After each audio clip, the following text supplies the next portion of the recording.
going. How about that? There you go. Yes, ma'am. We're ready. Okay, everybody's here. It looks like that. I know is expected. So let's call the meeting to order. And our first point of business would be the review of the minutes from November. Are there any changes, questions, corrections? I second the motion. You have to first it first. Let's say who made the motion. I'll make a motion to accept them. Okay, all in favor? Okay, all Aye. opposed? Okay, minutes are approved as written. Our next stop would be to hear from the mayor, any updates he has on anything. Things are really busy right now. I guess first thing I would mention is in connection with the proposed apartment complex, one of LDG's affordable housing. It's called the Viridian. It's the one up on US 42. And last week, a lawsuit was filed against Metro and the Planning Commission and LDG by a resident who lives up near there. And it's very interesting. What the complaint alleged is that back when the rezoning of that property was done in 1972, I think, by a developer named Wes Logston, the fiscal court, Jefferson County Fiscal Court, was in charge of those things back then. And they made a requirement that Logston agreed as a condition of the rezoning to at least two things. There may have been more, but I can think of two. One is that in addition to the usual highway easement, there be another 60-foot wide easement. So I don't know how many feet back that goes, but it's whatever the highway easement is plus 60 feet. The other condition was that although the zoning allowed for greater density, that the number of units per acre could only be, and it was like 12 units per acre. Well, the plan that LDG has put forward doesn't do either of those things. And all of that was called to the Planning Commission's attention a couple of weeks ago when they were looking at this to approve it. That was all brought up, and in fact, the Planning Commission's own lawyer said, you know, this could be a problem. But the Planning Commission just said, oh, that was a long time ago, and you know, I mean, these are covenants that run with the land. It doesn't matter if it was 200 years ago, it's still in effect. So they went ahead and approved this LDG proposal. And last week, this lawsuit was filed asking for an injunction and a declaration of the rights and stuff like that. So I think that's a very interesting fact that I wanted to just bring out. There are all kinds of other things going on right now. We have a new personnel policy plan that we've been working with the Kentucky League of Cities on for a couple of years. It wouldn't have taken that long, but the KLC person we were working with, there was some kind of medical emergency in her family, and it put her out of operation for 6 months or more. And so anyway, it's not completed, and most of it has already been adopted by me, but there's parts of it that involve budgetary things, and so those parts will be discussed by and perhaps adopted by the city council, not this month, but at the January meeting. So that's going on. I don't know, are there any questions about any of this? us know. I don't think so. Meanwhile, No? the working group on the US 42 project, of which Greg Hulsman is a part and Don Gibson is a part, and Herb Schulhafer is a part. In fact, he's in charge of it. They continue to advance the ball. It really has two pieces.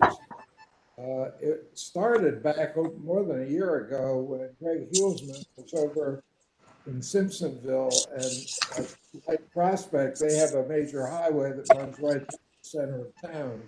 In their case, it's US Highway 60. And they had done sidewalks and streetlights and really made it look so much better and so much safer because of the streetlights. And so Greg took pictures of this, and that's what got this whole thing started. And that's when I asked Herb and Greg and a couple others to be in on this working group. Don Gibson's in it now, and I think Sarah is also in on it now. It's getting a little top heavy, but anyway.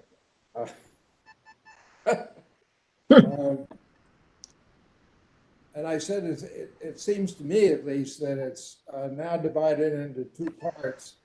Along the way, and I mean, we talked with everybody. We talked with J-Town, who's done this, and Middletown, and Simpsonville, of course. And we got involved with KIPTA, Kentucky, Indiana, Transportation, something or other. And they have federal grants that are available, and we applied for one because to buy the streetlights is going to cost close to $4 million. And if we could get an 80-20 grant for that, then our share would be 20% of $4 million, which would still be $800,000.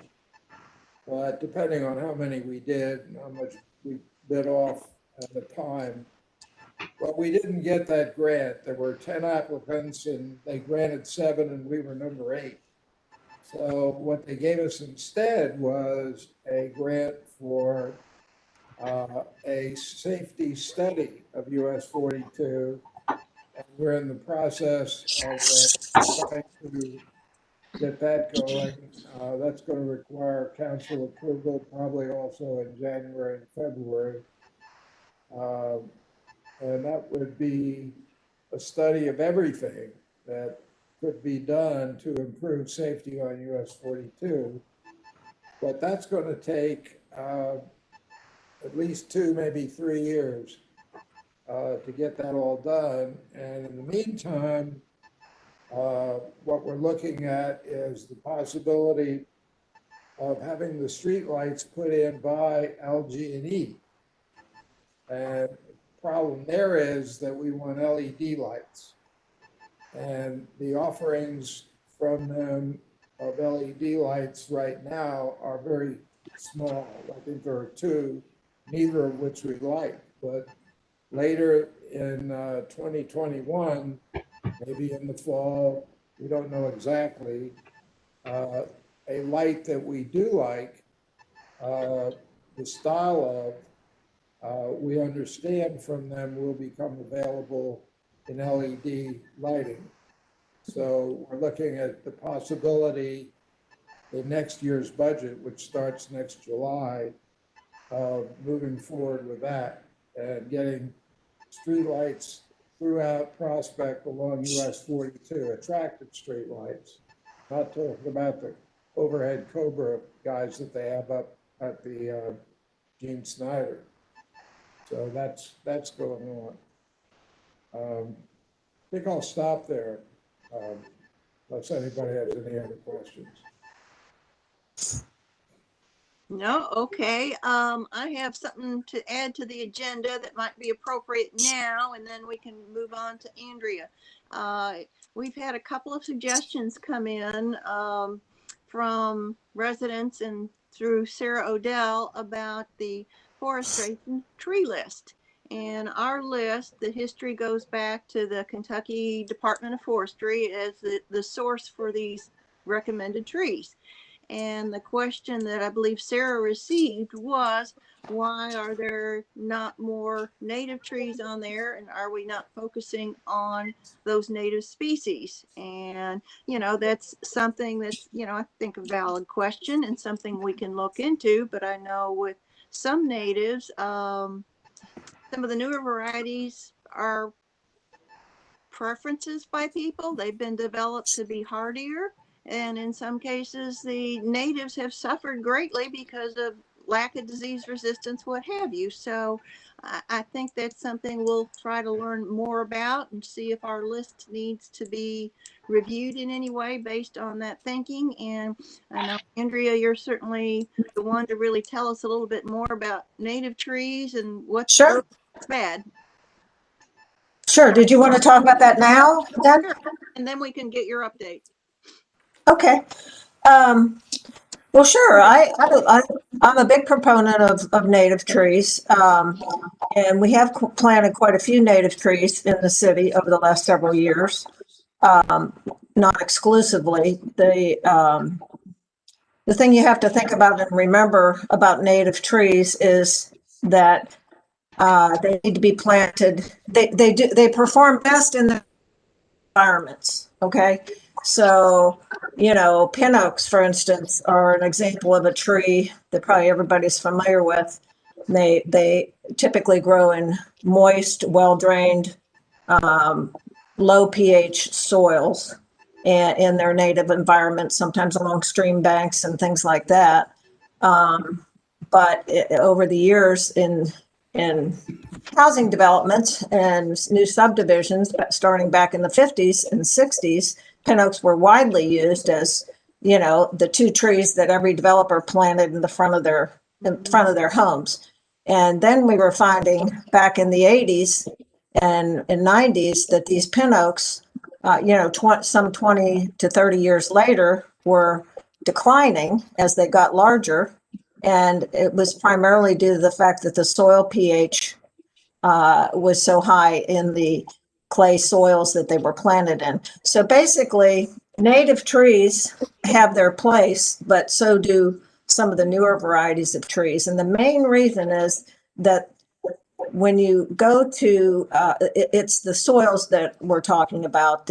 Most of us have disturbed construction soils left by the developers at our homes. One of the first things usually they do on a development site for a new home development is they push all the topsoil off, and Herb's aware of this, and they get down to the subsoil so that they can have more support to grade the roads, put the foundations of the homes in, and all of that. And they usually push the topsoil off in big piles and often then sell it.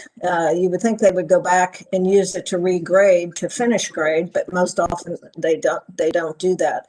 So most of the soils that we're planting in, whether it's the medians on the various streets or in the common areas or even at our homes, are disturbed construction soils that have a lot of buried debris, just a lot of sometimes gravel, just a lot of junk basically that just got thrown back in those for instance, in the medians to when they were finally graded out and planted. So we have a lot of issues these days with urban soils that aren't the greatest. So the main thing we have to do, in my opinion, to get trees to survive, and there's been a lot of research done on this, the most important thing is to try to pick the site and then match the tree to the site. I mean, you have this, you have a site and you need to pick a certain type of tree that's going to do well in that site.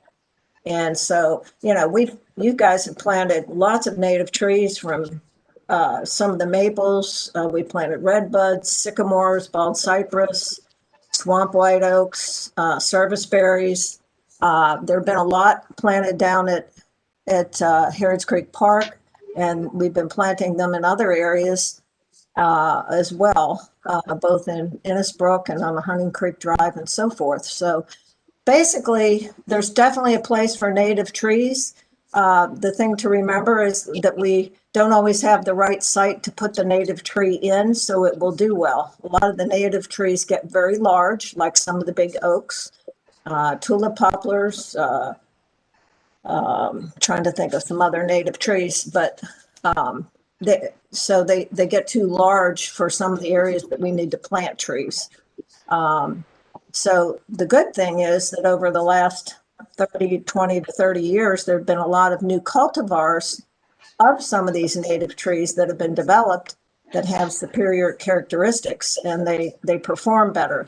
They may be more insect or disease tolerant. They may tolerate the urban soils, the poorly drained heavy clay soils that we all deal with, road salt, ice and wind damage, so there's a lot of new improved varieties of using some of even the new varieties that are superior. So that's kind of how I feel. That's kind of, in a nutshell about native trees. Whenever we can plant a native tree, I think it's a great idea. Sometimes there isn't a good spot for the different locations we have to plant trees that they'll do well. And so there's a lot of, we could go through a whole list of native trees and again, they perform well in their native environments, but they don't always perform well in our urban environments. So, but the good news is some of the growers we use are growing more native trees, and some of the the oaks that, some of the oaks that we haven't been able to get in recent years. And so we're going to have those more available to plant.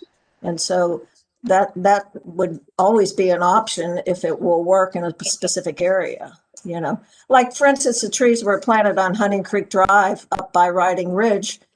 Those medians there are only, I think, barely 8 feet wide. So there aren't very many, I don't know of any native trees that would fit that bill, without getting too large and grow out into the street. So, there's just different things you have to consider.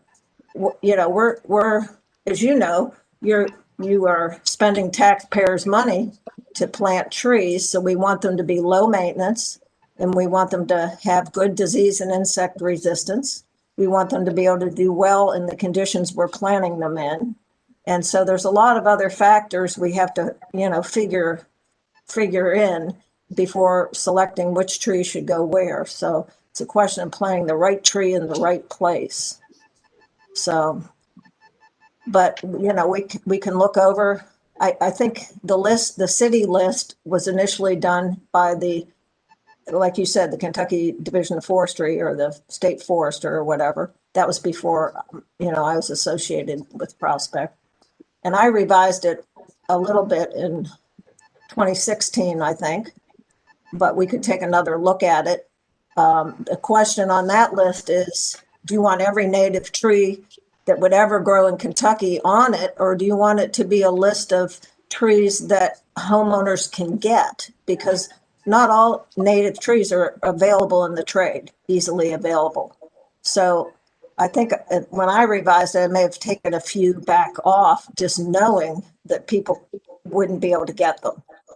Now, unless they had a farm out in the state and had some of them growing and they could dig them up and bring them home, So I don't know if that helps or not, but there's really a lot of exciting new cultivars of trees on the market that are becoming available that will perform much better in some of these, medians on streets and so forth. Where we have open areas and we have good soils, then it's great to plant native trees.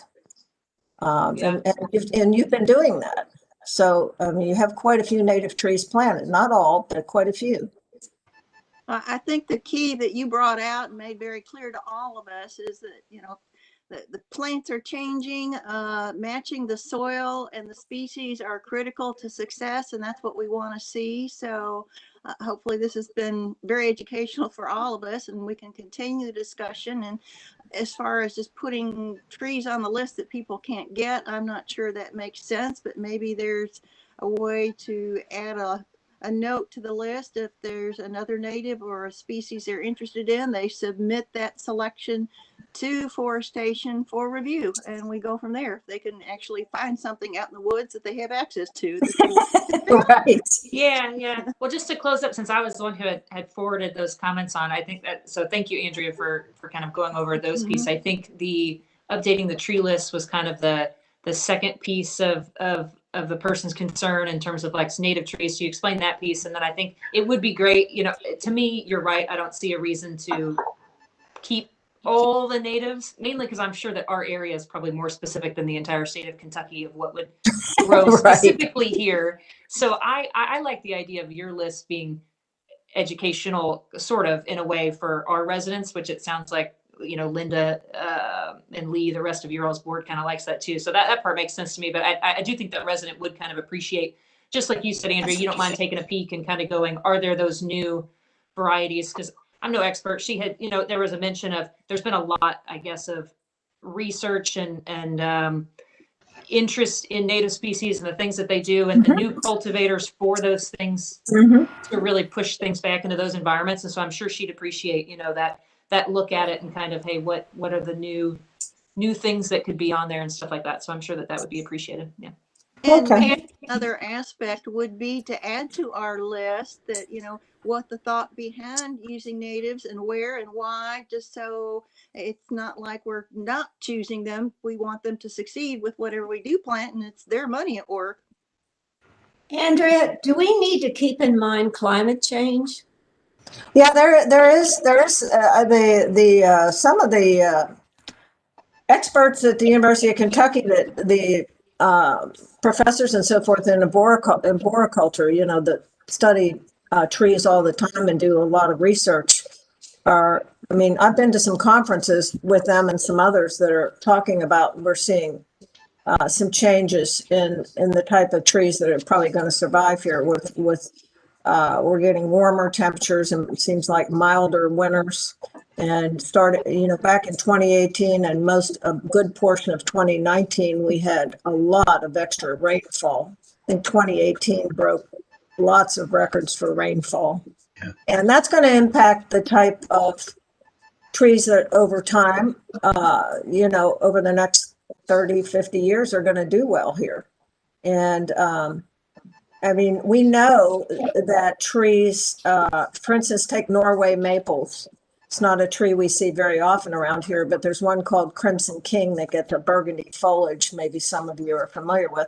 But Norway maples we're in the southernmost range of where a Norway maple would do well. They're specifically do well in northern states like Minnesota and, you know, states north of us.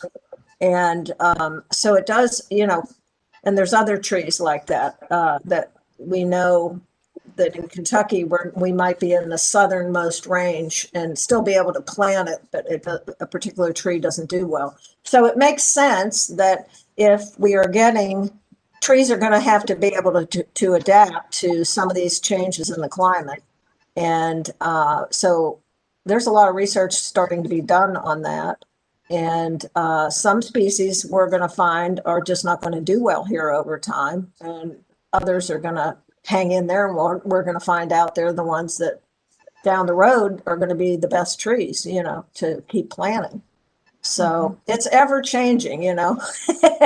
trees, you know, I mean, there's a lot of things the main thing that they always stress, like the International Society of Arboriculture, which is a professional society of arborists, it's international and it's very well respected. They fund a lot of research.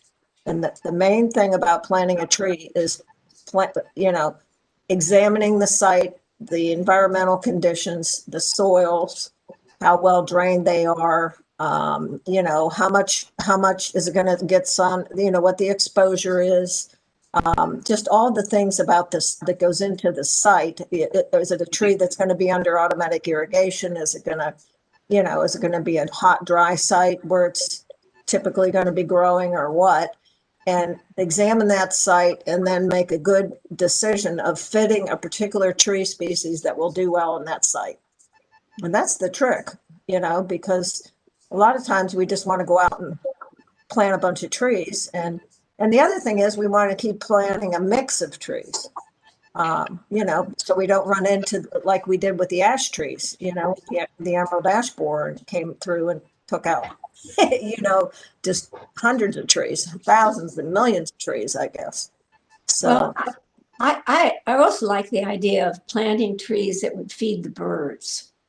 mhm. I know nobody likes mulberries, but we have mulberries in behind our fence, and it's wonderful how it attracts the birds. I know dogwoods do too, and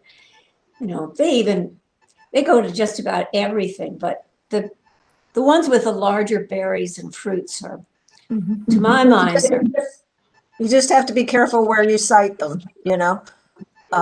I'm sure, Ron, we have to be careful because we don't want to plant them near sidewalks where the fruit gets on a sidewalk and it's messy. But you're right. I mean, it's good to have a mix of trees. I think it's good to have, you all have some pretty difficult planting sites in the city of Prospect to plant trees if you really want to know, because just the way, the medians have been developed over the years and there's a lot of areas we want to plant trees where, watering needs are a concern, where they're not irrigated, and we do want to have trees. So it just takes a lot of research and we just have to be smart about what we put where so it survives. I don't know if that helped at all, but I love native trees, so we're anywhere we can put them that I think they'll do well is always good. oh, I Yeah, think no, it's what very you told helpful. us is It's just been limited. that Pardon me? was very helpful. Yeah, I agree. In terms of anything else on tree planting, we were able to get the 9 trees put in. And I don't know if you'd like to comment on that, Andrea. 13 trees. 13 trees. It was 9 in the 4th. That's right. Right. And by the way, the 4 trees that went into the park, Harrods Creek, they're all native trees. So we planted a couple red buds, which are native trees. It's a newer variety, but it's still a red bud. So, but yeah, the planting company, Perez and Cortez, they picked up the trees at the nursery and brought them on site. I was there the day they started planting. Well, they were only there for less than a day to plant, the majority of a day. I thought they did, I had marked the locations and they had called Bud, so the utilities were marked where they needed to be. And I thought they did a pretty good job. We had great weather for it, which doesn't always happen. But we had several dry days when they got planted, so I think they look good. I think they did a good job. I don't know what you all think, but I think they are a nice addition. I agree. And we look forward to seeing them come out in the spring. Yeah. Anything else, Andrea? Hopefully we won't have any major floods, Ron. I don't know if he can hear us. Yeah, I can hear you. Any major He floods does down too. there at the park next spring. No floods. Yeah, really.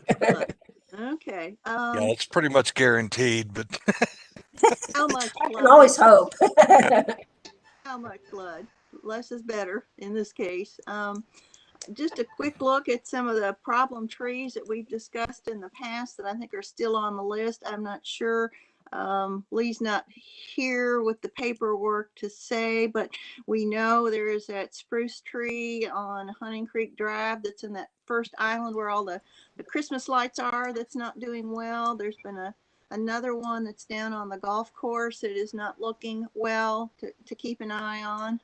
Which one is that, Linda? Because I don't know if I know which one you mean that you're referring to. If you're going into the subdivision, it's there on the right hand side, kind of as the hill dips down before you start climbing up again. So after you pass With Hill or the stop sign, you go down the hill. On the hill, and it's kind of at the bottom of the hill before you start climbing again. And then there's another one that's up kind of in the middle of the power lines. It's Right. near Riding Ridge that I think are all. That's the white pine up there. Yes. Uh-huh. Question for Andrea. The first tree that Linda mentioned on the island as you come into Hunting Creek, the spruce tree, I see every day. It looks awful. It does look awful, and I thought it was on a list to be removed, but I don't have that. Do you I have that don't- on a list, Ron? That's I my do not question. think it's on the list because everything I have on the list I have, give me just a second, I'll pull everything up. Yeah, so if we need to get, Everything I have has been cleared. So Okay, well, it was on a list at one point. Now, maybe it just didn't uh, end up on the list you got it, from, it you may know. have been on one of your all's lists and We then had, it was right, paperwork. If it doesn't have okay, paperwork, right. it doesn't exist. Maybe that's what happened with that one. okay. I guess that But probably, Linda, can you, Linda, can you Think it should turn be that? replaced. yes. Yeah, I can do the form for you, Ron, and I think that was probably on a list that was during that period where we were trying to develop a process for us to do a Probably. better job of tracking and for you to have something to work with. So yeah, I can definitely get you some paperwork. Probably. I guess we're waiting for Lee to get back. He was supposed to get me a copy of the bid, the actual bid for the oak tree in Cali. Oh, okay, because that was one of my other questions. I thought the gentleman at Arbor Works was going to send it to both of you, knowing that Lee was going to be gone. And Yeah, I never got. okay, then I've got his name. I can call him. And then I guess the other question is, should there be a second quote from Greenscapes or one of the Yeah, I'll other? get it. But if 2000 is if 2000 and it especially if it includes the stump, that's a great price for that tree. He usually is pretty fair with his pricing, but yeah, 2000, if is that what it was? I hadn't heard that. That's good. Yeah, I mean, that's Well, that was, that's a yeah, he huge gave tree. that as a big an price. So that's why I told Lee I had to have it in paper because yeah, that's 2000 is a really good price. So I would yeah. agree. Okay, well, I will call the gentleman and get him to send us something so we can Yeah, move forward he with can that. email that to you for sure. Mm-hmm. Okay. Well, can we do something about that declining spruce tree at the entrance of Pine Creek? yep, The as soon as I get paperwork. the declining spruce tree, where did you say? The first one you mentioned at the entrance to Charlie Hunting Brown Creek. Right, tree. right. Oh, I'm sorry. Yes. Can we do something about that? As Yeah. soon as Yeah. I get paperwork, yes, boss. We'll get the paperwork going and then I guess we'll need to get a quote on that as well. And I don't know if you want to have the Arbor Works people look at it as well, or you want Greenscape to look at it, or Ron, what do you think? I'll go by give me the paperwork and we'll go from there. Okay, sounds good. Linda, can I ask just an outsider, and because I don't know the answer question for Absolutely. for the removal, so like the spruce tree, does the board have anything where there's like a remove a tree, plant a tree sort of design with exception, i.e. we removed it because nothing will work going back there? Is there like is there an idea for that, or obviously budget, don't get me wrong, I see that part, but is there, if there is money, if we're, Yeah. so let's take it from there's money. Is that the idea? That's a great Yes, I would idea. say Yeah. yes. We're always trying to replace trees. We wouldn't necessarily go in the exact same spot, Right, okay, right, and it wouldn't Yeah. necessarily be the same type of tree. right, If okay. unless it was in a crowded spot to begin with, or something like that, where it wouldn't make sense.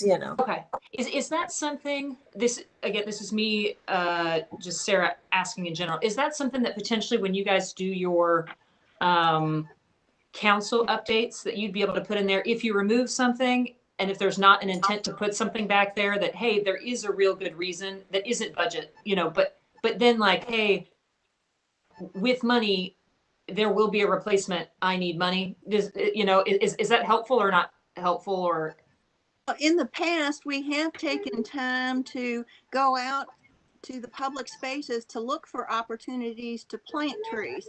There's also an element of when a private residence is losing a tree that they are required to, if they take a tree out without permission, that they must plant a tree. So yeah, we do look for opportunities, and of course then we have to address money and go to council and, take it. And Which I was trying, so just, is that something that with that spruce order, and I know with the oak in Cali Park, if when you do your write-up for the removal, if it can go, I need this much money, because I know Cali Park did not get approved for any funds for any planting. You got No. funds for other stuff. Cali Park was excluded from it. Is that something if you can put in there, so that way it can be a very specific, and we can address that for you, to help? Absolutely. We did have a plan to replace that tree for sure with a Okay. different type of oak.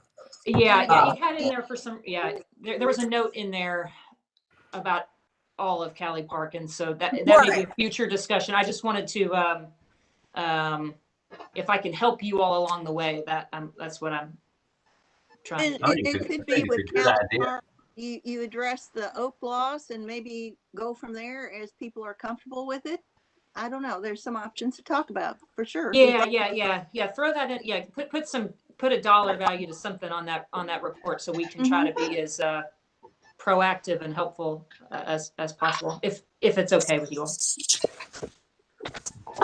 Sounds like a great I'm idea. gonna leave you. Yeah. I'm gonna jump My in wife for is just coming out of the doctor's office. And I'm Linda. home. Yeah. In the absence of Lee, can you take charge of directing Ron to go ahead and remove the tree that we were talking about, the declined spruce tree at the entrance to Hunting Creek? And then in addition, I'd like to see it replaced with whatever Andrea recommends. And the money will be there because I have a $5,000 contingency fund at my disposal. And we're halfway through the year and I haven't touched it. So I will take the money out of there for the replacement for that tree. What I'm asking you is to give Ron whatever instructions he needs to proceed along those lines and get those things done. Ron, if you'll send me the latest form, I'll have that to you very quickly. And then Andrea, I guess you can be thinking about what you would recommend for that location as I'll look at that again. Okay. Yes. And I mean, I'm Linda, very familiar with it, but I'd like to look at it again. Okay. Linda, the same thing goes for trees that you don't have the money to plant at Cali Park. Great, As far as how we pay for them. great. Okay. Let us go back and review that project. That's super. Terrific. That's great news. Okay. We will get confirmation on all that and we can go from there. Sounds good. Thank you. That's a Merry Christmas for us tree people. Yeah, Fantastic. absolutely. Ho, Yeah. ho, ho. Indeed. Where's your red hat? Quick, one comment on in the problem trees. The mayor had gotten a call that he then called me about from the former president of the HOA at Sutherland concerning an owner that we had worked with last summer that had unauthorized tree removals, and we had come up with an agreement that they had spent several $1,000s on the removals, and they were going to be required to replant 3 trees, one at their own expense and in the front, and then 2 we were going to provide from Arborfest. And of course, Arborfest has not happened. We know why. We still don't know if we're going to be able to have an event in the spring, which would be within the current year. So those 2 trees we know have not been planted. Whether the third one is, I can't answer that. I don't know if you've been out in that part of your subdivision, Connie, and seen any there. They haven't. Okay. Okay, now we know. Okay, so that's just a loose end that they probably need a letter to remind them of their obligation to take care of that, because the idea was not to fine people, but to get them to plant. Right.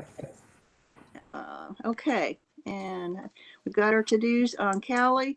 We are working forward with the Tree City application, I've got hours from some of you, but I don't have hours from all of you. So think about it. Connie, I don't have yours. I sent a note to Sylvia when she said she hadn't. Oh, I'm sorry, Linda. It slipped my mind. Well, it's easy to do. So any of you that have been involved in anything to help Forestation this year as a volunteer, we need those hours to plug in, and then I'll start gathering some information. You want my buddy's hours too? What, please? You want my buddy's hours here? Sure. Where is he? He can't get in the camera. There he is. So anybody get your hours into me, and that would go for, council members who have gone out of their way to help Forestation. So we get credit for that in the application. And then I have a feeling, Ron, you and I will be talking on a regular basis to get the thing pulled together.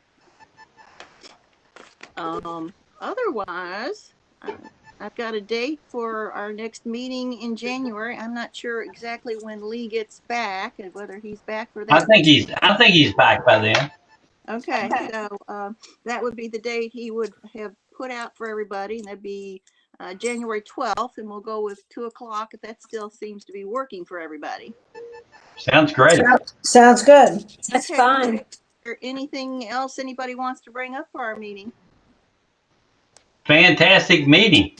It was really fantastic. Thank you so much, Sarah, for suggesting what you did. That's so exciting. And thank you so much, Mayor, for Yeah. helping our parks. Yeah, that helps. Well, I guess to make it official, I will need a motion to adjourn. Motion, move, so move. Second. Okay, it's 2:50. The meeting is now adjourned. Thank you all. Happy holidays. And Yeah, happy holidays, everybody. Thanks, Linda. Merry Christmas. Merry Christmas. bye. Thank you all. Appreciate it. Thank you. Thank you. Bye-bye. Mhm.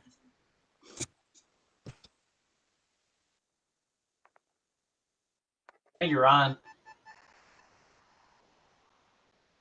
I think he's turned off. Yep. Okay.